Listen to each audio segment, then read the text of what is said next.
The costumes in the TDK trilogy are some of the best CBM costumes ever made. Let's start with both of Bale's batsuits. His first suit is beautiful in every way. The suit perfectly captures masculinity and shape of Batman, and the cape is exactly like how it is in the comics. Long and embodying. Now let's start with Bale's second suit.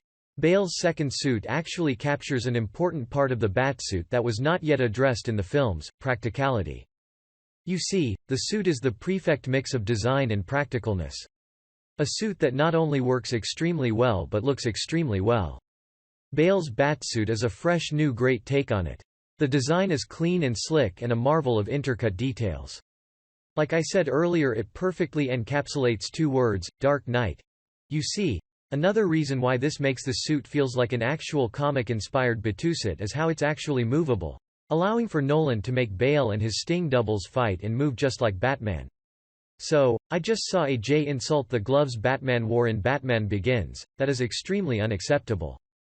You see, the gloves Batman wears in Batman Begins is a direct adaptation of the gloves in the very first Batsuit in the comics.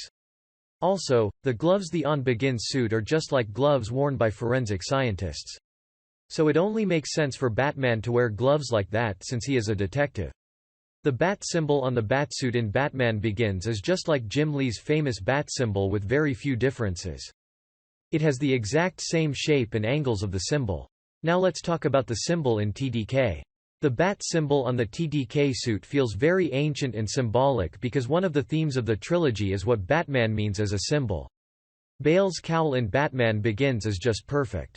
It truly captures the way Batman's cowl is drawn in the comics. Now let's talk about the cowl in TDK. The comic on TDK of course checks off all the marks of how a Batman cowl in all media should look. Also, the cowl has a very new, fresh, animalistic feel. The interrogation in TDK is about how humans are naturally impulsive, how they drop their morality at the first sign of blood when the chips are down. It's also a scene where the Joker challenges Batman's faith in human beings and single-handedly one-ups him because Batman cannot beat the Joker's morality. The scene also has perfect editing and cinematography. That's why it's far superior. The funny thing is that Batman is supposed to represent George Bush in TDK. I'm being dead serious. Batman spied on millions of people in order to stop a terrorist. It's also remarked in the beginning of the film how Batman has no limits on what he does, just like the American government at the time. There are also lines in the film like, "We must remember that vigilance is the price of safety," which are about the Patriot Act. Fuck, I forgot this hot take. Oh shit. I remember. Okay, hot take. I can't take Batman seriously when's operating in an over-the-top Gotham City, and I can't see Batman operating in an over-the-top Gotham either. You see, I like it when the gothicness of Gotham City is tamed like Arkham Gotham City and Greg Capullo's Gotham City.